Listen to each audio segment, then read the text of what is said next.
And it was a Sunday morning. I was in bed, still asleep. It was early in the morning, maybe like 9 or 10 o'clock. And the phone rings. And it's my baby brother using my mom's phone. His name's Isaac. He's 9 years old. So I answer the phone. Like, hello? Hello, Trevor? I say, hey, Isaac, what do you want? How are you? I'm fine, thanks. I'm also fine, thank you. I'm fine, thanks, and how are you, Isaac? I'm fine, thanks, and how are you? I'm fine, thank you. It's a pleasure. Trevor? Are you busy? Yeah, sort of. Why? No, because Mom's been shot. I'm sorry, what? Yeah, Mom's been shot and we're at the hospital. Can you come? Mom's been shot. Okay, what do you mean? Okay, yeah, of course I can come. Okay, which hospital? Tell me that. And he tells me the hospital. I dropped off. Okay, can you come? Like, he's too polite for his own good. He's too, like, can you come? Like, what, I'm going to have to slot shot Mom into my schedule? Just find, coffee at 2 and then PlayStation at 1. Okay, Mom, we'll try. Come on, can I come? Of course I can come. I'm panicking. I jump out of bed. I'm running around. I'm trying to put my clothes on. Some things are backwards. I don't even notice. I don't even care. Grab the car keys, but I'm looking for the car keys. I'm running around there, losing my mind. I jump into the car, into the streets. As soon as I get out the gate, the tears start coming out. You can't even control it. You're just there driving, and all of a sudden, it's just...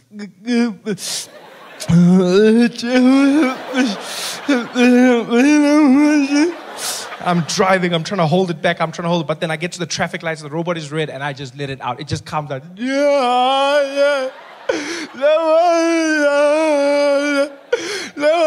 don't watch my window. No. Hey, no, hey, no, no, And there I am, driving to the hospital like a madman. I get there, jump out the car. My brother's standing there, the emergency section. I see him outside. He's just standing like nothing happened, looking around. I go, Isaac, what happened? He's like, Mom, she's getting shot. She's inside. So I'm like, okay, are you okay? He's like, Mom was shot, not me. No, that's not what I'm saying, you idiot. Whatever, I'm coming back. So I run inside. My mom's in the prep area. All the doctors are standing around her. There's blood everywhere. I'm looking at the doctors. And just by the way, doctors are not as good looking as they are on those TV shows, eh? No, like they set the bar really high. Because I was shocked. I ran and I was like, what the hell's... Sorry, that was inappropriate. What's happening here, guys? They're like, sir, you need to leave. I said I was sorry. Come on, that's what's happening. Like, no, sir, you can't be here. Please leave, please. I'm like, whatever, okay. So I go outside. The nurse comes to me. She's like, Mr. Noah? I said, yes. Okay, Mr. Noah, we've got your wife stabilized right now. And I said, my wife? She says, yes, that's Mrs. Noah, right? Yes, that's my mom. Oh, I'm sorry. I thought, why would you think she's... Come on, hold on. You think I would... I mean, she's cool, but I mean, like, have you seen the girls? I should show you the pictures. Oh, well, I'll show you the pictures afterwards. What's going on? She's like, okay, Mr. Noah, your mom's just been stabilized, and we're going to have to start thinking about surgery. She's been shot in the head, and she's been shot in the lower buttocks region. This is a very serious thing. I'm like, yes, it is. Okay, so what's happening? Well, we just found out that she doesn't have medical aid. So what? She says, yeah, she doesn't have medical aid. Now, my mom always had medical aid, always. But now it turns out she canceled it a few years ago. I didn't know this. She canceled it because she never gets sick. You know those people?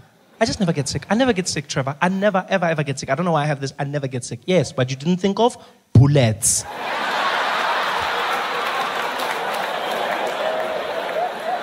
Now she's in the hospital, no medical aid. So I said to the nurse, well, what does this mean? She says, well, Mr. Noah, it means we're going to have to put her back in the ambulance and send her to a public hospital.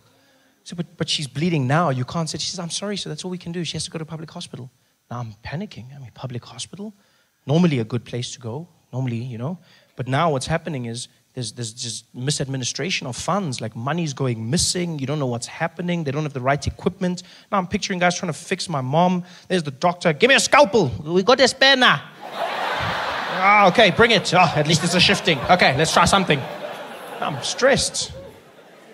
So I say, well, what do we do without medical aid? She says, well, there's nothing, sir. I said, well, what if I give you the money? She says, well, you don't know how much it'll cost, so you can't, unless you give us your card, and then we just work from there. So we'll take my card. Here's my credit card. She goes, sir, it can get very expensive. I said, this is my mom.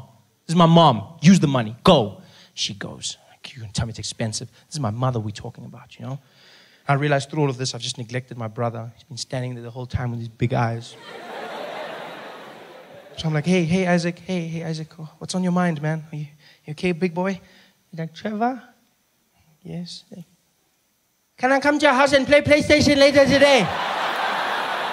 How are you going to ask me about PlayStation? Your mom has just been shot. You can't be asking me about what the hell is wrong with you, you stupid child. You know what? You're never going to play PlayStation ever again. Ever. No play PlayStation for you ever in your life. Ever. Go away. Go sit down and think about what you just... PlayStation, you're going to ask me. How the hell is going to ask me about PlayStation? The nurse comes back. She goes, okay, Mr. Noah, we just used 900 Rand for some blood tests. I'm like, okay, why are you telling me this? Yeah, because it's 900. This is my mom. Use the money. Go. She goes away. I'm like, 900 Rand. How are you going to tell me about that? She comes back again. She's like, Mr. Noah, we need 2,000 Rand for some x-rays. This is my mom, not a pair of jeans. Use the money. Go. She goes away. I'm like, this is my mom's going to die. Asking me questions here. Busy asking me, my mom's going to die. My mom's going to die. That's all I'm saying. And I say it. My brother hears me. He starts crying. I'm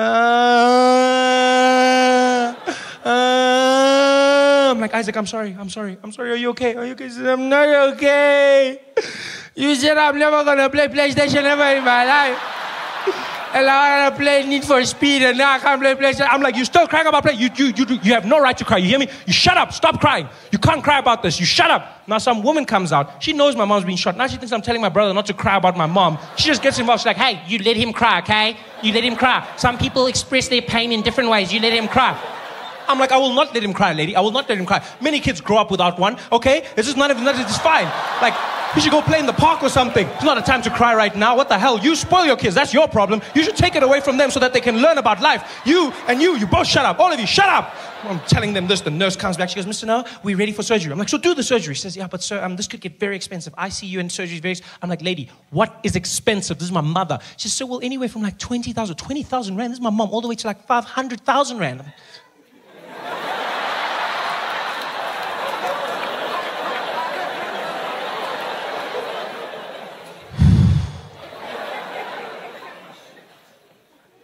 Yo, but she's lived, eh? I mean, she's like, what, 56, 57? I mean, it's almost finished. I mean, you know? Even she says she's old. I mean, you know? And you said the bullets in the head, and head, it's finished. Yeah, because now we need to pay for the funeral, and we need to buy scones for everybody, and this guy needs a PlayStation, you know? So, I mean, I don't know if... She's like, sir, we need the go-ahead, otherwise we can't do anything. I said, okay, well, you know, use the card, just use the card. We'll handle the debts. She goes away. I'm stressed. Because I've seen this happen to people. Go into a hospital, you don't have enough money, use your credit card, next thing you're in debt for years, and the person could die. Yeah, the person dies. And when they die, the doctor doesn't give you your money back. No. No, he doesn't. Yeah, because he tried, and that's all he has to do. You'll get there and be like, doctor, did you win? Be like, wah, wah. And your money's gone. That's all I was stressed about. But the most amazing thing happened. Turns out, my mother wasn't that badly hurt. It was a miracle, really. The ass bullets didn't do much damage, because my family's gifted.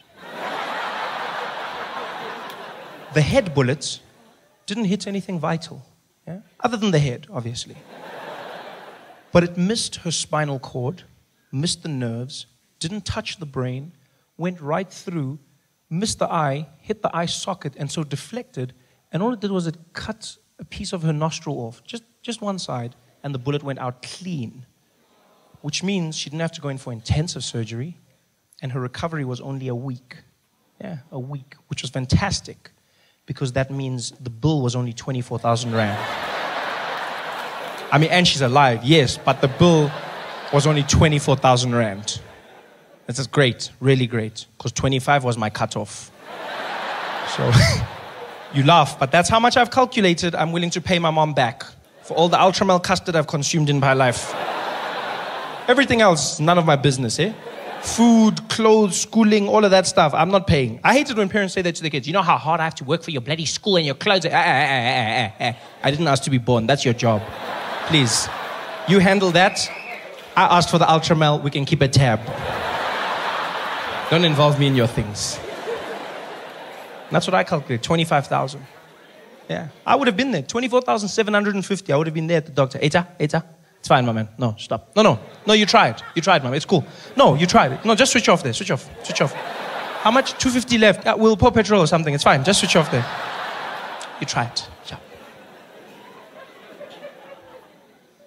It was fantastic. I told my mom about the 25. She laughed. She didn't know I was serious. And to show you what a crazy family we have, my mom's in the recovery ward. She's got those tubes in her and everything, and the IV, and my brother's in the corner bored out of his mind, and my grandmother's in the other corner reading the Bible, and I'm holding my mom's hand and I'm crying. Still crying. This is a week later. I'm still crying. I've been crying the whole week, but I've also been using this time to cry for other things in my life. No, because as a man, you need to know when to cry. You loop it all together and you just cry at one time. It's like we cry in bulk. You got to understand. You cry. You don't just cry one. Cry in bulk. Yeah. So I'm crying for everything. And my mom looks at me and she goes, shh, Trevor, shh, don't cry, baby. I said, no, Mom, I'm going to cry. You're shot in the head. And she says, no. Look on the bright side. I said, what bright side? She says, no, at least now because of my nose, you're officially the best looking person in the family. I was like, oh, by default. Hey guys, thanks for watching. Make sure to subscribe to my channel so you can win cool prizes. And by prizes, I mean surprise. There's no prizes. It's a free YouTube video, you greedy. Just click the video, man. Why you want free things on free things? Bodyguards. Yeah, fine. Minister of Finance, it's our money. Bodyguards. Yeah. But there's some ministers where we're just wasting money now. Huh? Minister of Agriculture. Why are you even in a hurry? No, you've got the slowest portfolio. Where are you going? Nothing happens in agriculture in a hurry. Nothing. There's no drought starting at 4. Why are you in a hurry? Yeah? And why do you have bodyguards? Who's trying to kill you? The cabbage mafia. Yeah? No, guys. Just sit in the traffic and shut up. Stop wasting our money. Give Nelson Mandela that motorcade. That's what he needs. Stuck for 4 hours, people. You know how terrifying that must have been for the ambulance driver? He knows who's in the back. You wouldn't want Nelson Mandela dying on your watch. He's there panicking hour after hour. Nobody coming to help.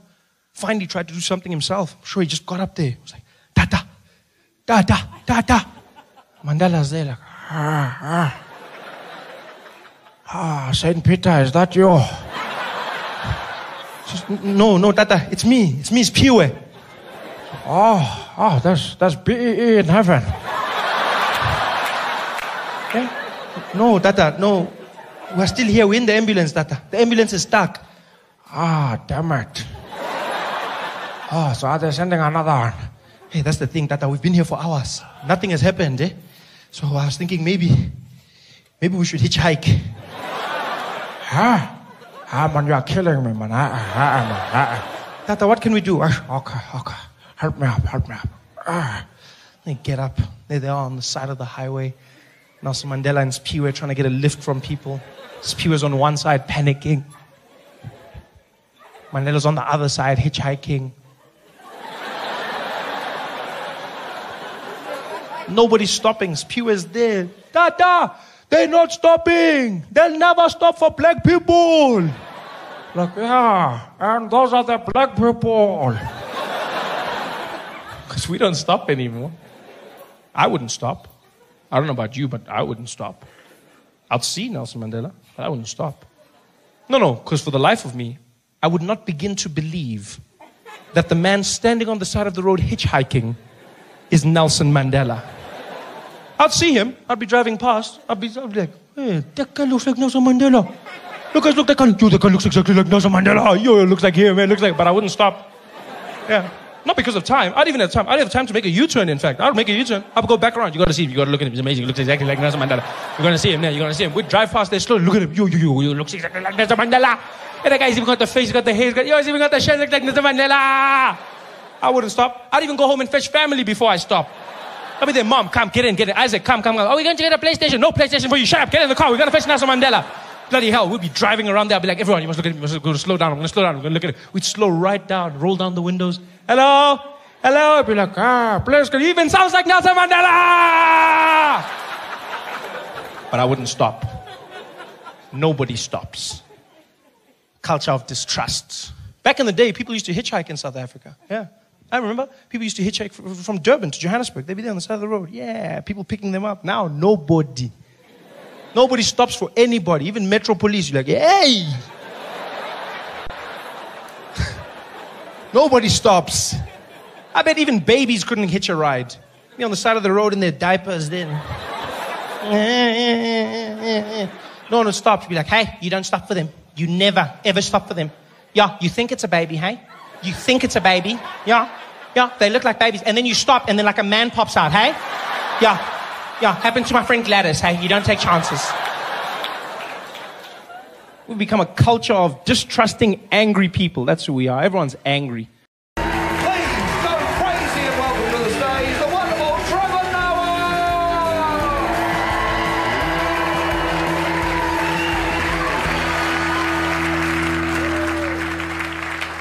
Good evening. Or not. Sorry, I get nervous when I start a comedy set. I find comedies very similar to sex for me. Well, it's exactly like sex when you think about it. You know, just me, the comedian, playing the role of the man, and you, the audience, the role of the woman. Because it's my job to satisfy you, and you just have to sit there.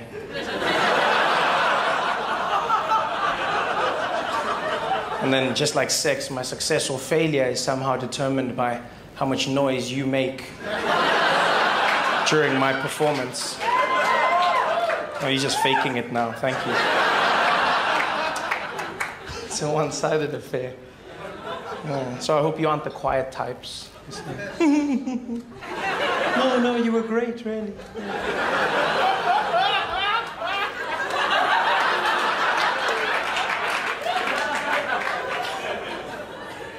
Makes it worse when a guy laughs in the middle of it.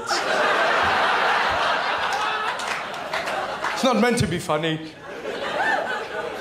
This is my first time in Australia, and I must say I'm enjoying it. After 2 days of traveling to get here, I finally arrived, and it's quite a quaint place. It wasn't supposed to take me that long. We were delayed. First delay was I got to the airport in Johannesburg. I was on a Qantas flight, and they said, sorry, sir, there's a bit of a delay. I said, how long? They said, 24 hours. So that's not a delay, that's cancellation. So that's another day. So they said, come back tomorrow. I came back the next day, and then we tried it again, and this time we were on the plane, and there was another delay of about 4 to 5 hours where we were stuck on the tarmac, and the plane couldn't take off because the airplane wasn't balanced. I've never heard of that in my life. That's what the pilot said, and like because he's a pilot, we believe him. He just said it because the pilot sounds serious when they're saying it. He came on and he said, ladies and gentlemen, I've got a bit of a problem on the plane. Don't know what's going on. Seems like it's not balanced, but we'll have to check on what's going on, and we'll get back to you as soon as we know. And I won't lie. As soon as he said that, I looked at the fat people. But not in a bad way, not in a bad way, just in an objective manner, like, hey, you guys, you can't sit together. You need to sit one on, yeah, the plane. Probably you, it's probably you. Speaking of fat people, is Biggest Loser the biggest show in Australia? That's all I see on TV, is just The Biggest Loser. I love that show, it's fantastic. It's always on TV. What a fantastic show. For those who don't know, The Biggest Loser is a show where they try and help fat people lose weight through torture, basically. Yes, both emotional and physical. Yeah. They do horrible things like leaving food in the house that they're living in, then ask them why they're eating it. Why did you eat the food, Kevin? Why did you eat the food? Because it was there and he's fat. That's what he does. That's like his specialty. You knew this before he came. Why are you now acting shocked? They should do a show about the people that make the show and call them the biggest assholes. That's what they should say. The show's not helping anybody. I love it. It's an amazing show. But yeah, so we were flying. So we flew. Flew from Johannesburg to Sydney. Sydney, you come in, and then you have to leave the airport and then go back into the airport to fly. You go through border control. Very friendly. I must say, Australia, I'm very impressed. Very friendly border control. You guys are very chilled out, very cool. Like visas, not really like needed. Sort of, it is, but not like the. Do you have your visa? No. Well, all right. Well, you know. I learned the secret to getting through from a few Chinese men that were ahead of me is that you just have to irritate the border police and then they just let you in. There's a guy ahead of me and the woman was asking him, excuse me, sir, where are you going to be staying in Australia? No, where are you staying? You're like, kangaroo. No, sir, where are you staying? Kangaroo. No, sir, you can't. No, it's not like, where are you going to be staying? Kangaroo. All right, just go in. I just came in. And he was just like, it was fantastic. It was fantastic. Yes. And he had this look when he got to the other side, like it works every time. Just, this knowing look about him. And so you come in, and it seems too easy because it is, because the border control is very chilled, but then you get like to the customs, which is the most hardcore place in the world. I don't know what the hell happened in Australia, but you guys need to chill out when it comes to fruit. People are standing there being strip shirts. Where did you get the apple? I don't care if you can't speak English. You're going to spend a week in quarantine, mate. Where did you get the apple? I don't care. I don't care. Where's the apple from? You see people. It's like there was a guy that was stopped for weed. Is that marijuana? Well, don't do it again. But you with the apple, back to where you came from. What did fruit do to your country? It's such a weird place getting used to Australia, because you finally come in and then you can't understand anybody. You really, really can't, because like you guys say you speak English, but it's not. It's like you try, but then I couldn't tell. Like sometimes it actually sounds like it's Chinese. I used to hear people making jokes about, oh, there's all these Chinese, but then when you come, you don't know if the Australians are Chinese or not Chinese. Like, because it sounds the same to me, especially like a very deep Australian accent. Very like people say things, oh yeah, how you go, oh yeah, oh, ni hao, ni hao, oh yeah, ni hao, oh. Ah, yeah. Shishini. I don't know what's going on here, man. This is very... And then the phrases I do understand don't make sense. Like positive phrases, like apparently she'll be right. I don't know who she is and how she applies to me, but this is very important to say in Australia. You also feel it's very important to tell everybody that you have no worries. Yeah, I didn't ask you about your life's philosophy. I just asked you how you were on the day. And you, oh, no worries, no worries. Really? Not even one? Not even one worry? Really, Australia? Are things that good here? No, not even one? Not even prostate cancer? Not even one? Not even North Korea? Because those guys are close. I'm just saying. Not even one worry? Yeah. And the strangest one, and this is something I've learned, which I wish you'd teach people before they come, is the correct answer to the phrase, how you going, is not by aeroplane. I feel it's strange to ask people this when they're traveling. I was flying with Sydney, and then we were going to Melbourne, and I got to the counter, and I said to the woman, hi, I'm going to Melbourne, please. And she said, oh yeah, how you going? I said, by aeroplane. That is why I've chosen this building over here to be traveling in. And she said, no, I was greeting you. And I said, oh, no worries. You guys have been great. Thanks for having me. Have a good night.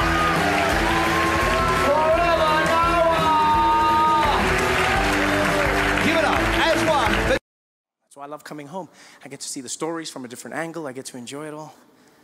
I'm so happy to be back.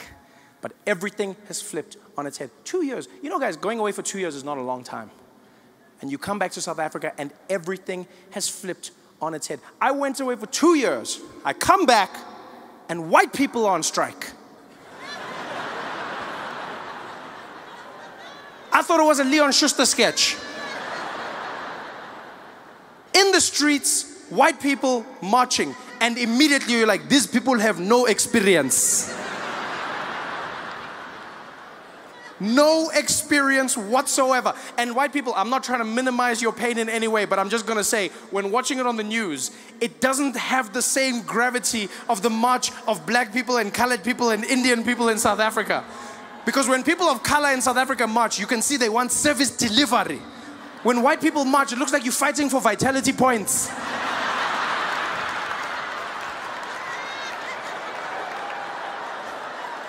It's just not the same.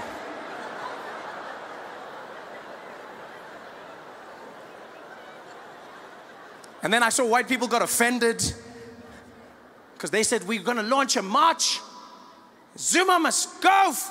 Zuma must fall. We want him gone. And then black people didn't join. And white people like, why don't they join? Why won't they join us? Yo, why won't they join? Because it's racism. Huh? We're marching for this country and they don't want to march with us because it's racism. That's why they don't want to join us. No, guys. Black people are not joining your march. It's not because of racism. It's because of rhythm.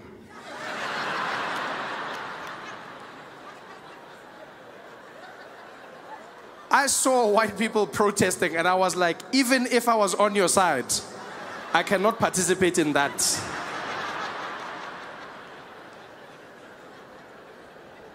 The best white marches South Africa had were 3 old white ladies who had the worst struggle song I've ever heard in my life.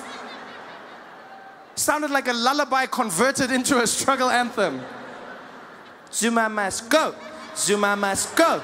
Zuma must go. Zuma must go. Zuma must go. Zuma must go. Yo, I can't march to that, guys. I don't even know where to begin. You realize a march is all about rhythm, right? 10% of every march is the issue, 90% is the beat. When black people march, you need to encourage others to join.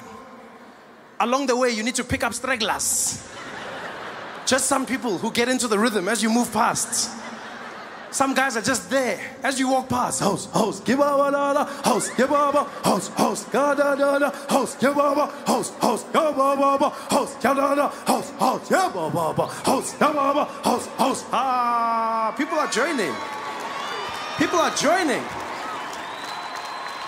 It's got power. You realize black people are marching from Soweto to Pretoria. You need a march that will move you. Every stride has purpose in it. House, house, house, house, house, house, house, house, house. Moving. Zuma must go. Zuma must go. Zuma must go. Zuma must go. Zuma must go. Zuma must go. Guys, we're not even getting to Craig Hall like that. Asfigi. Marching with that song to Pretoria, by the time we get there, Zuma left by himself. Chilling there in his house in Dubai. Laughing. Did they only arrive just now?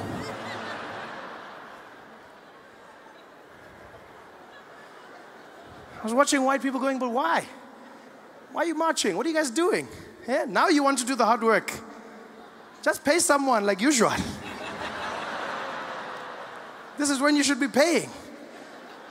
Just get a professional, a specialist. Just be there. Johannes, I have a lot of gripes with this country, and I've noticed that you have impeccable rhythm, and so I'd like to hire your services. I've got you. What's your feeling? I just want them to know that Zuma must go. Okay, got it. Go, go. Zuma. That's what I wanted to do. Hire a specialist, people. Get it done.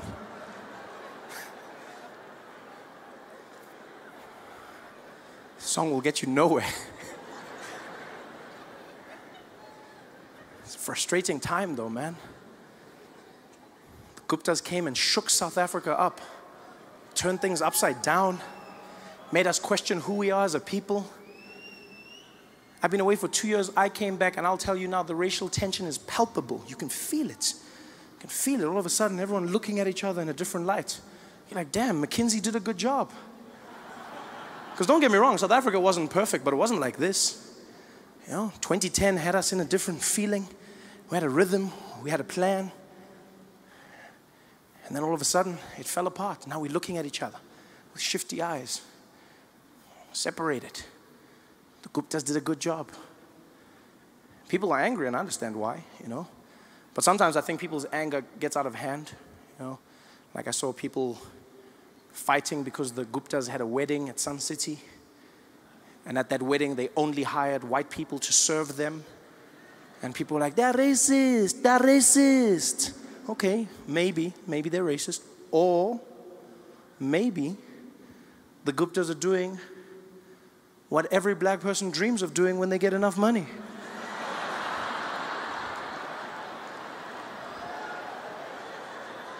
And that is hiring white people to work for you. Which black man in this audience can't say he doesn't remember the first time he went to a restaurant and he was sitting there?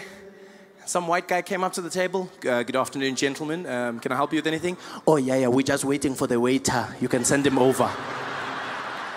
No, gents, my name's Johnny. I'm going to be serving you guys today. Oh, you're the waiter. You are the guy serving us. That's correct, Alex. Oh, wow, well, look at that. Well, in that case, Johnny, let's start with the specials menu, please. Just rattle it off, rattle it off. All right, guys, we've got a carpaccio on the menu, really fantastic. We've also got a seafood salad that's really impeccable. On the dessert side, the chef is doing something different with the creme brulee. And then our special lionfish of the day is going to be a hake, lightly grilled. Okay, thank you very much. Just give us a moment to chat about it and we'll see. See you in a bit. Johnny. All right, thank you very much, guys. Hey, can you believe it? Yeah? Can you believe it? On my beck and call. Watch this. Johnny. Yeah, what's going on, guys? Nothing. Carry on. This is power. Man, this is fun. I'm loving this. No sports. People just come to the show fresh. I like that. I hate it when people come after sports. I have to hope that your team has won. It's just too much pressure on me, you know? Last week, the Springboks lost. People came to the show. They were grumpy. This was like a row of Afrikaans guys the whole time just looking at me like... It's like I was the ref. They're just sitting there in their Springbok tops, all of them. I mean, it could have been the team. I don't really know. I don't... No, because I don't know what they look like. I only know a few guys. Could have been them. They're super angry. Afrikaans people get angry when the Springboks lose, eh? Bloody ref. The ref robbed us. Stupid ref. Bloody guy giving out yellow cards like it's bloody Christmas here, man. I'm like, what? Who gets yellow cards for Christmas? That's not the point. Shut up. You know what I mean. What a horrible Christmas there would be. Merry Christmas! Yellow card. 10 minutes. Go away. I'm not surprised when the guys get angry, you know? I'm not surprised when Afrikaans guys get angry because rugby itself is a very angry sport. It's just like, you know, I always get weirded out the way they tackle each other. They're crunching and they're busy punching and fighting. And, you know, it's weird for me when the ref stops the fights. That's the weirdest thing. Like, he'll stop it and go, hey, guys, come on. We don't need that violence in this sport. Come on. And they go, play the game. That's better. People walk off the field bleeding, bruised. One guy came back on with a bandage. Why would you come? Like, you're bleeding. Just sit. You bleed.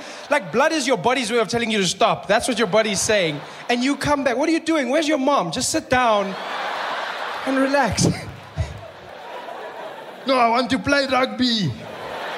You're not playing rugby. You're suffering rugby. That's what they should say. I suffer rugby every Saturday. Such a rough sport. And then you get these ministers that are like, we demand a quota system. We want more black players in the national rugby team. And black people are like, maybe you, Baba. Maybe you. Ngena. Me, I'm here. Quota system. It's tough. People get angry when the Springboks... The Springboks, they don't even need to lose a lot. One game and people get depressed, you know? They're like an A student that gets a B and people are worried, you know? Whereas when Bafana loses, no one really cares.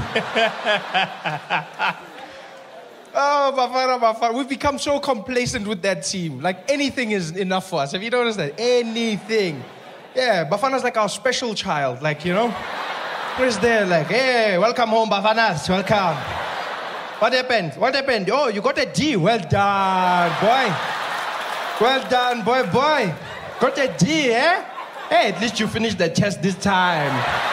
Well done, Bafanas. Bafana, that's what they do. They lose or they draw. They don't win. No. Drawing is a win for us. Yes, we drew. They lose. Although they won their last qualifying match against Botswana. That was a good thing, yes. Bafana beat Botswana. Yes, the great footballing nation that is Botswana. Destroyed them. 2-1. They won't mess with us again. I'm glad Bafana won. I'm glad, you know. It was a weird match, though. We were in Durban when the match was being played. And it was a weird day because Bafana won, but then they weren't through yet because we needed Ethiopia to lose in order for them to go through, which is always weird. Bafana does that to us. You always have to support other teams and them. It's so much stress. Now you're there. Come on, Gabon. And so Bafana won, but the people in the stadium didn't know the other results. So they were happy, they were cheering. They thought we're going to Brazil. People were happy, the guy in the stadium, well done, Bafana, Bafana. People, yeah, unfortunately. Ethiopia has qualified for the Brazil World Cup. It was the first time in my life I heard a depressed and confused vuvuzela, eh? Sounded like an animal dying in a corner somewhere. Because 1 minute it was confident, it was there like...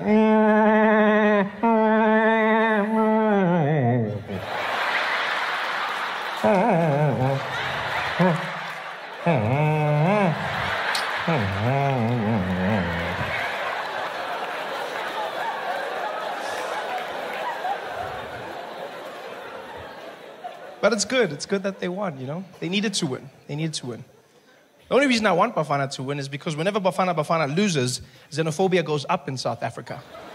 Yeah, this is a trend I've noticed. I started seeing this. It even happens at the matches. Zambia played against Bafana, beat them, and then when the Zambian team was leaving the stadium, the Bafana fans started throwing stones at the Zambian bus. Yeah, throwing stones, thousands of fans. Could have hurt the people badly. I don't know why they weren't throwing at Bafana, because they didn't win. But they were throwing at the Zambians. Could have hurt them. Nobody was hurt though, luckily, yeah, because it was Bafana fans, so the stones were just like... just couldn't hit the targets.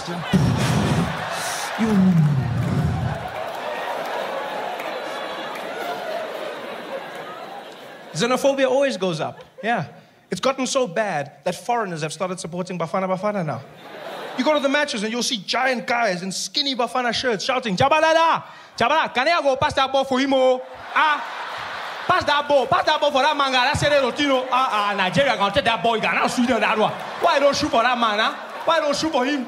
You're like, yo, man, you're Nigerian. Support Nigeria. It's like, I support my life, huh? Don't worry about me. I support my life. And I gotta store that thing for you. Oh, kuna.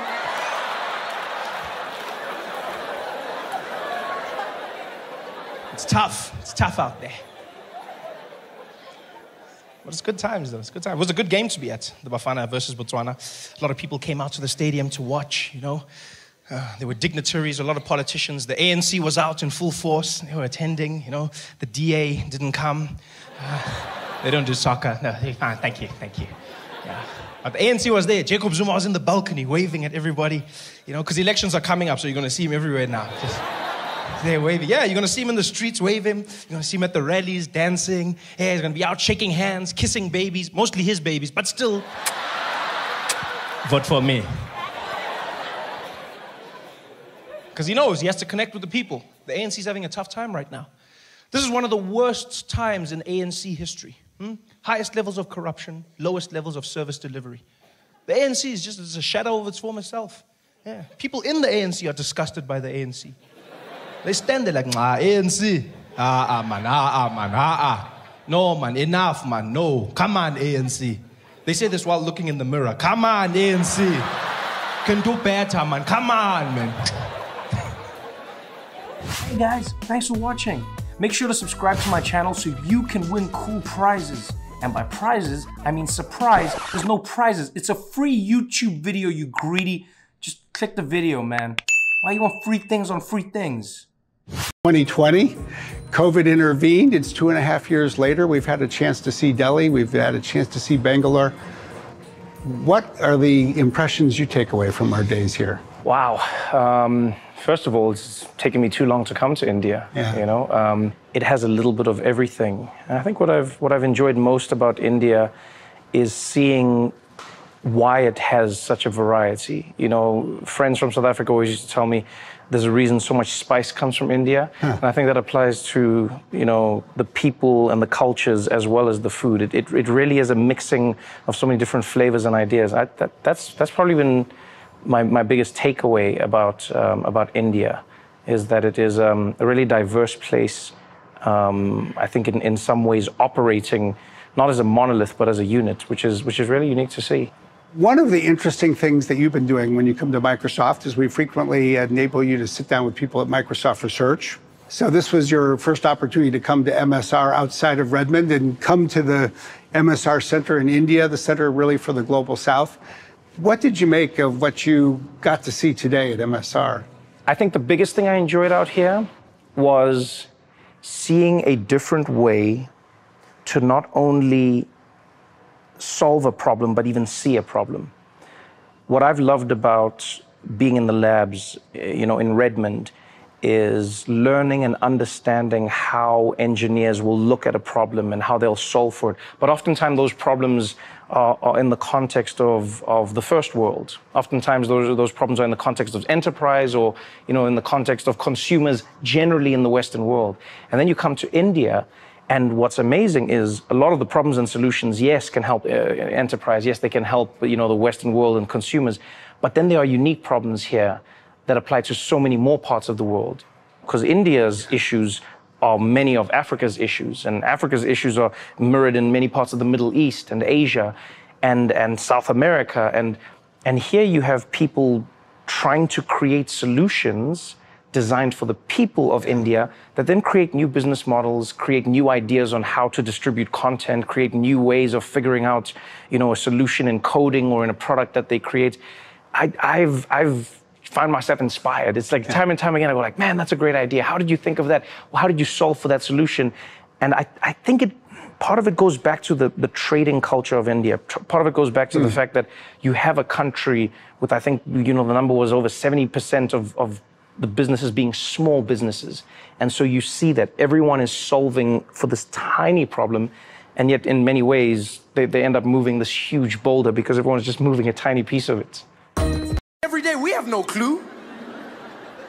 There could be some guy every single day at the Gautrain with a bomb. ISIS has sent him on a mission to blow us up. We've never heard about it because he's never succeeded. Every day the guy's there, leaving his backpack, running out of the station, tries to blow it up.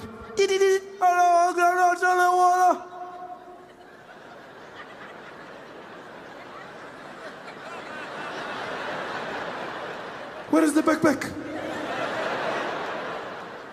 Where is the backpack? What happened? Where is the backpack? Goes back home, spends a few weeks building another bomb, puts it in his backpack, gets back to the Gautrain station, puts the bag there, runs out.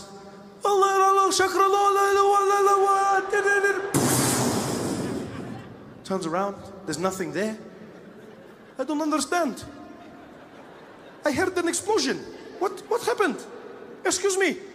What happened? What do you mean what happened? I heard the explosion, but there was, it's not here. No. Somebody was with the ATM. They were bombing an ATM. Yes, but where is my backpack? I don't know. Where did you leave it? It was here. Yeah, no, my man. Sorry, eh? Maybe you can go to the police station. I'm going to go to the police station. This poor guy is losing his mind. He's never experienced this before. He's never had his bomb stolen. He's in South Africa. Things have changed.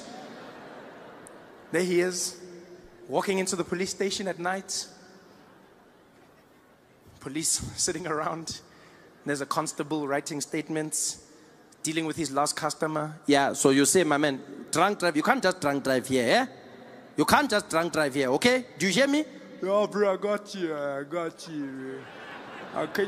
Can I go? You can't go anywhere, my man. You must phone someone to come and fetch you. You're drunk, man. Just sit here. I'm not finished with you, okay? I'm not finished. You're okay, bro. Do you need water? No, I'm fine. Hey, no, just drink some water there. Drink some, don't do your things here. Next. Come, Baba, next. You're next. Hello. Good evening. How are you, sir? I'm good, sir. How are you? I'm not doing good. I would like to report a crime, please. Okay, reporting a crime. What happened, sir? My backpack, it was stolen. Your backpack was stolen? Yes, that is correct. Okay, so you want to report a stolen backpack, yes? Yes, that is correct. Okay. Cynthia, you guys for me stolen goods? Come on, guy. Okay, come on. Okay, yeah, pinky, ne? Pinky form. Okay, sir, stolen goods. Just one question. Do you have insurance? No, I don't have insurance. Yeah, first mistake, that one. You know, I love how police do that in South Africa. They ask you, do you have insurance? And they almost ask it like they're saying, do you have insurance? Like they're going to be like, so what I'm saying is, must I look or you want a new one? I'm just asking. Outsurance is going to, or must I look for it for you? No, I don't have insurance. Okay, no insurance. Okay, the goods that were stolen, it's your personal goods or it's company items? I mean, technically it's for company, but I mean, it's for me. I guess it's for company. Okay, company name? ISIS. Okay. Stolen goods. Okay, can you tell me what happened? Yes, what happened was I hit my backpack and I put it down in the station, and then when I came back, the backpack, it was gone. Okay, backpack. Place down. Yeah, my man, you can't do that here. So you just left your bag and you walked away? Yes, that is what I did. No. You see, my friend, there's the first crime here, a crime of stupidity. You can't just do that here. Yo, bro, you can't do that in this country. Yes, like, can't leave anything lying around. Criminals everywhere, eh? Yeah, says the drunk driver, yeah. So anyway, okay, the backpack stolen. So you want the backpack back? No, well, to be honest, I just want to know what is happening. I've never experienced this. Okay, you see, my friend, you can't just leave a backpack lying around. Eh? This is South Africa. On your country, can you just leave a backpack lying around? Where are you from? I'm from Syria. So can you just leave your backpack any place? Well, to be honest, there is no place left. Oh, okay. Yeah, no, here it's different, eh? Okay, so can you just tell me what are the contents on that backpack? The things inside the backpack? Yes, what is inside? Oh, just some random things. Yeah, so I must look for random things now. Eh? Who am I? Who am I? Eh? Am I the Pink Panther? Eh? I'm just going around, random. Is this your keys? Eh? Is this your underwears? Eh? Is this normal, man? You can't just say random. What's inside that backpack? I have, there is a timer. Okay, timer. Like an old man or a clock?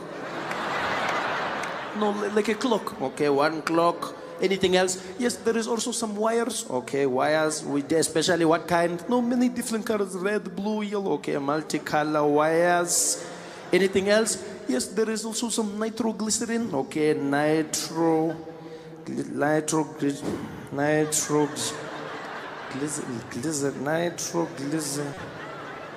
I'm just gonna put Vaseline here.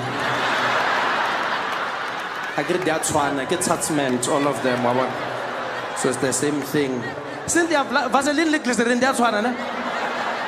Yeah, okay, Vaseline here. Okay, what else on the backpack? There is also a detonator. There is a detonator in detonator. A detonator, the wires. A bomb!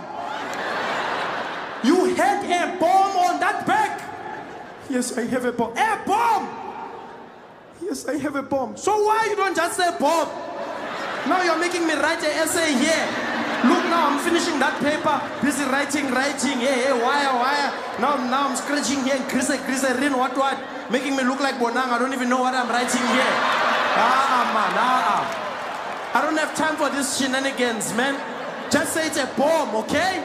Come on, man. We're getting to business here. Yo, bro, business. That's what. Hey, shut up, And also, when are your friends coming? Yo, bro, I can't find them. I don't have a phone. Cynthia, you guys phone your how? Come on, begging. Yeah, what to phone at the Yeah, phone your friends. Tell them they must come and fetch you. Oh, thanks, bro. What's the code there? Cynthia, code ya, okay? Oh, 10,111. Oh, thanks, bro. Hold on.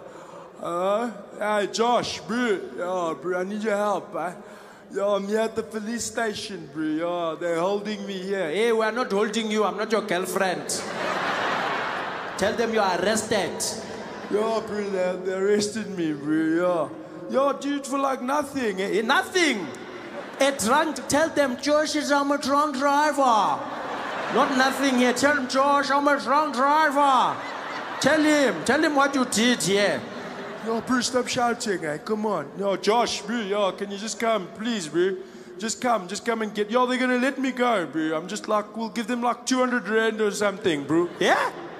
What, we'll just give us what did you say? Bro, I said I'll give you 200. 200? Are you trying to bribe me? Are you trying to bribe me?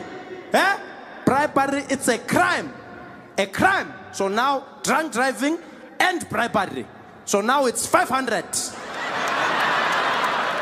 Bro, you can't just raise the price like that. No. Don't tell me what I can and cannot do. Oh, jeez, man, you guys are corrupt, eh? You're so bloody corrupt. I'm corrupt. I'm corrupt by myself, nah? Who am I corrupt with by myself? Eh? Am I taking the money, putting the money on my own pocket? Eh? Pocket to pocket. Who's bribing me? Eh? Oh, please, don't come here with your self-righteous. Please. Oh, you're corrupt. Don't play games. We're on the same pot, my friend. Eh? Your water is your water. My stew is your stew. Taste that. Mwah, same thing. You're bribing me, but I'm corrupt. Even you, you know these people. Do you have white people there in Syria? No, we don't really have them. Yeah, you are lucky. You are so lucky. Hey, these ones. Oh, bro, that's racist. You can't say that. What do you mean it's racist? Racist why? Racist why? You can't say he's lucky not to have white people, eh? Don't be like that, bro. Come on, eh? Come, don't do that. Hey, when I shut up, when. Yeah, even you, man. You shut up, lapo shapa hamba, when. Fucking lapo hamba ngena, when. Yeah, you must practice, vele. Must practice your Zulu. Yes. This guy is coming. You know, this guys every week drunk driving. Same people every week. Okay, so we can just check here. My friend got a bag. We've reported it. I've got the case number. You give me a phone number. I can phone you. Okay, I can let you know if something if it comes up. You don't want to phone the phone number? No, I want to phone your phone number. I'm telling you. No, you don't want to phone my phone number. I'm telling you. No, I'm telling you. I'm phoning. You can't phone. If you phone my phone number, something very bad can happen. What does that mean? It means something, the worst that can happen on a call. Oh, you've got cell C. Yeah, okay. I'll send you an SMS then if I find it. Just take this case number and listen, my friend. On this country, you can't just leave things lying around, eh? Can't just leave things lying around. If something is valuable, you must keep it on your person, okay? Are you saying what I think you are saying? Yes. If it's valuable to you, you must keep it on your person. But you understand this is going to kill me. Even me, it kills me every day. I must carry my tablet, my phone, my keys, my remote, everything on me. This is South Africa. Must be vigilant here, okay? Must be safe. Yo, bro, you gotta be safe out here. You gotta be super safe. Yeah, listen to my friend here. You must be safe. Okay, you're good. Oh, okay, my friend, I'm going to do what you said. Goodbye. The guy leaves for 2 weeks. He goes and makes himself a suicide vest, taking the advice of the policeman. And then the big day comes. He's going to end it all. He walks back to the Gautrain station. As he turns the corner, he sees his goal. As he steps into the road, he's about to follow through, and then 3 guys jump out of nowhere and they're like, "Yeah, footsack, bring that jacket, bring that jacket. Hey, bring that jacket. What are you doing? We're robbing you, you stupid. Bring that jacket. Bring that jacket. No, you can't take that. This is bomb jacket. Yeah, we want a bomber jacket. Bring that jacket. Bring that jacket. Yeah, footsack. Come terug. Check.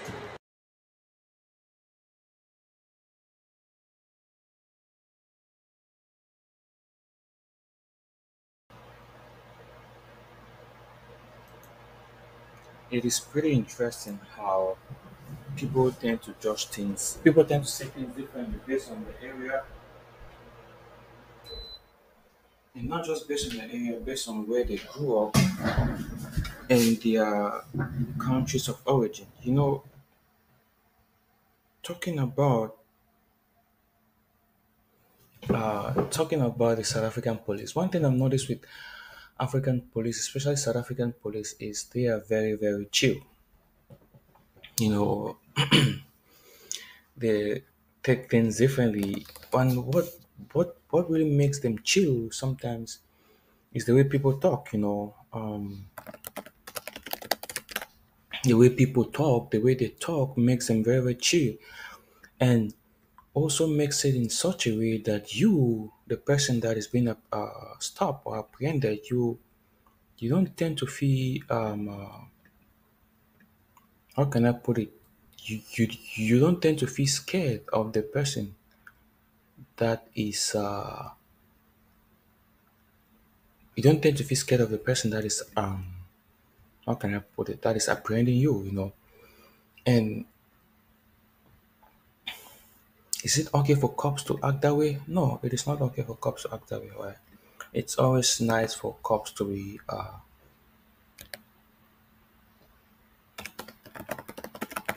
It's always nice for cops to be tough because if cops just be chill all the time, we might not take them serious. You might not take them serious. So it's very. Very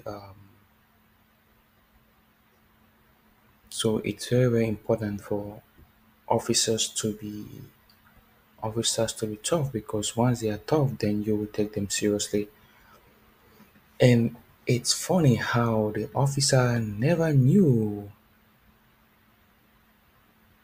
what the girl was about.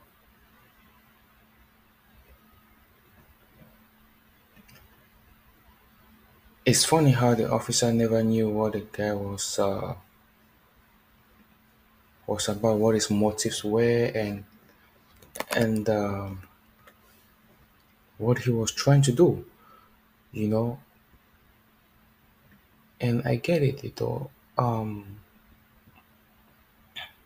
It's always nice for officers to be pretty vigilant and be tough when it comes to people. Especially people that um, have negative or bad intentions about the country, about the land, and also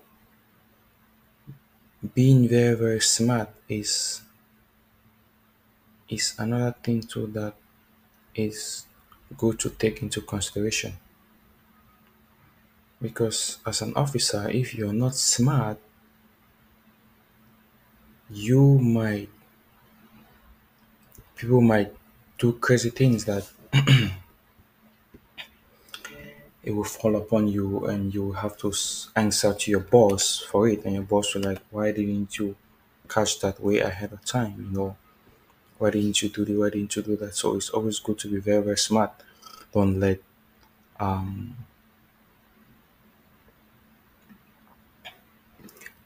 people with bad or negative intentions influence you and make you do things that you will have to report to your boss or regret later doing it. So it's always good to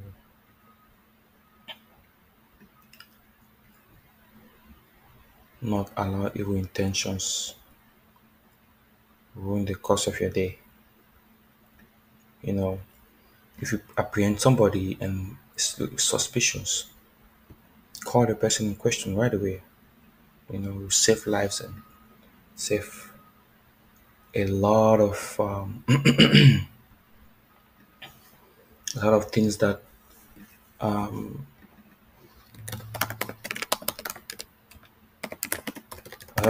might happen afterwards. So it's good to be cautious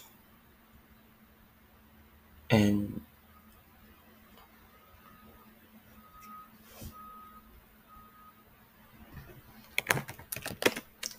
also be smart, knowing fully well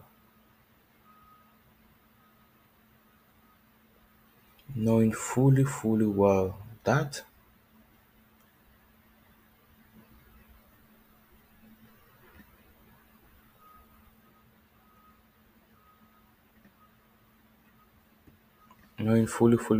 people have bad intentions. So you shouldn't just let people do whatever they want to do or let them slide. Always see people based on the possibilities and the things that based on the possibilities and the things that they can do. you know and it is good in life is not judge a book by its cover. because you might end up being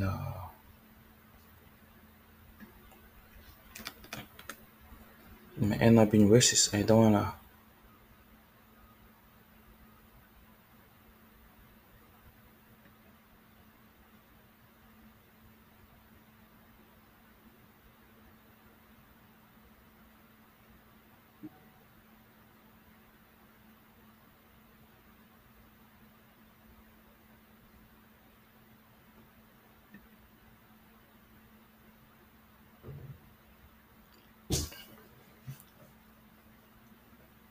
And you don't wanna be that person. You don't wanna be such a person ever. So it's always good to know how you apprehend, know how you treat people, and make sure that you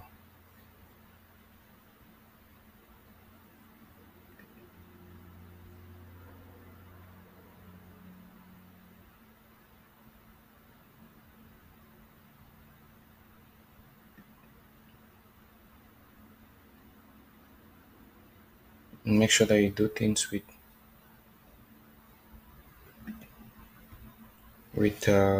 care and cautious.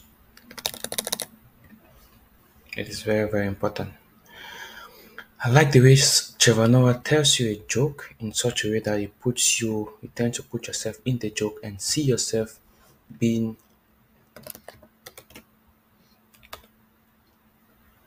part of the joke. It makes it very, very, very, very nice.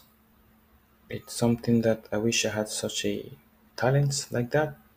It would be really, really astonishingly great to have such a talent or skill like that. Anyway, thank you guys. I hope you guys enjoyed the video, and shout out to the South African police. You should be very, very vigilant and smart when it comes to apprehending people. Don't trust people.